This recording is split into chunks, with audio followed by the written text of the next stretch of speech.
Hello everyone, welcome to Quick Code Academy. Today in this video we are going to see how we can make use of local storage in HTML and JavaScript. So for that one we will need to write script. So I will add one script tag over here, and we will need one division. Let's say I give id as name container something, and in this script we can add one function. Okay, so here I'm adding one function as set storage,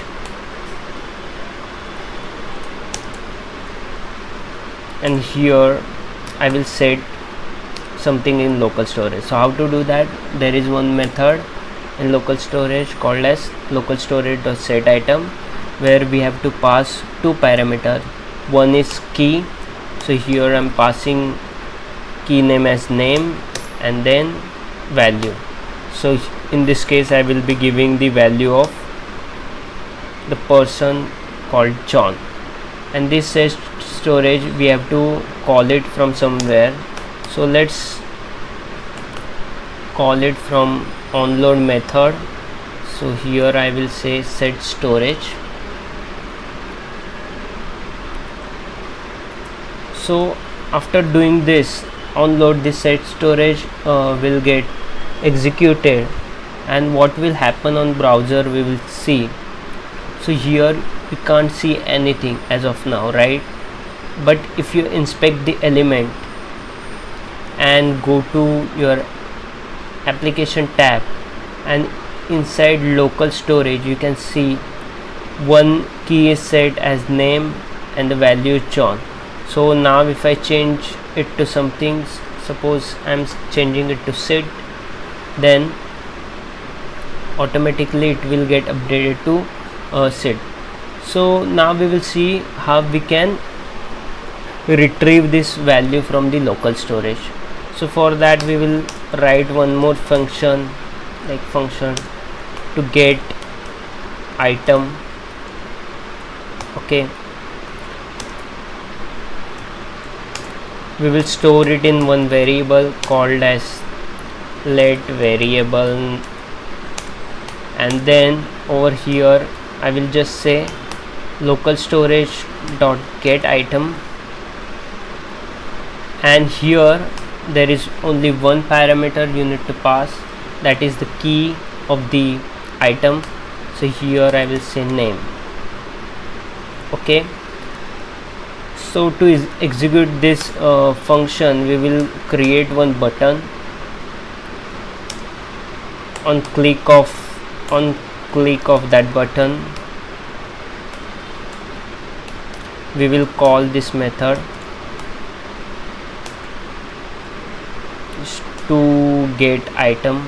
So I'm going to copy this one,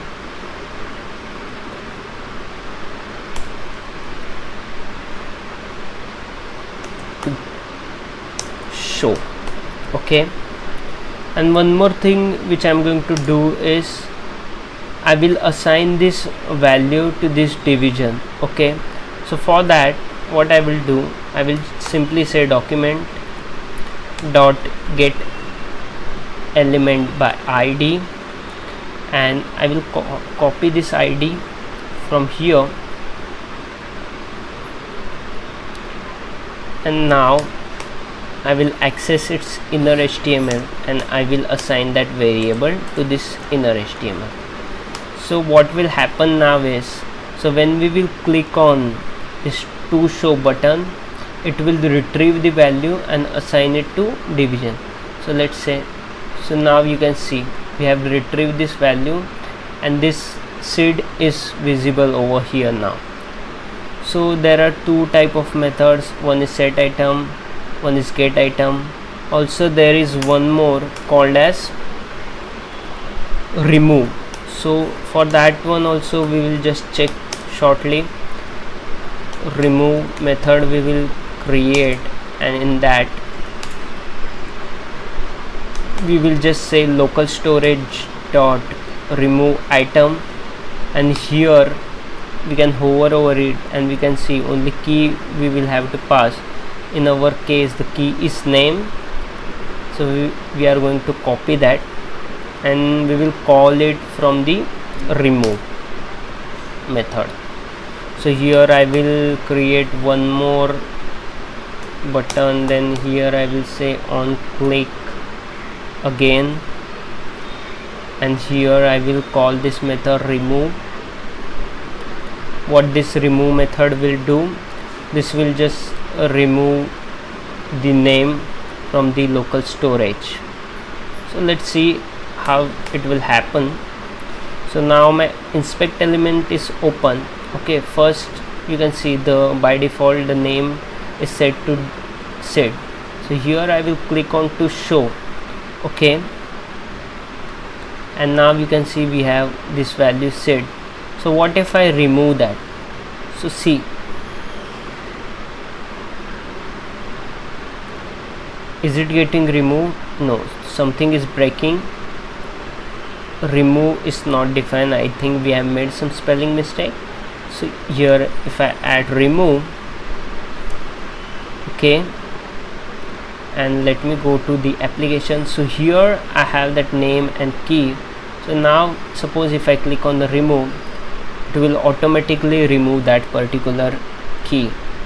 Okay, so these are the main three methods of local storage. We can make use of those whenever possible. So that's it for today. I hope you like this video. Thank you for watching. Make sure to hit like button and subscribe to my channel.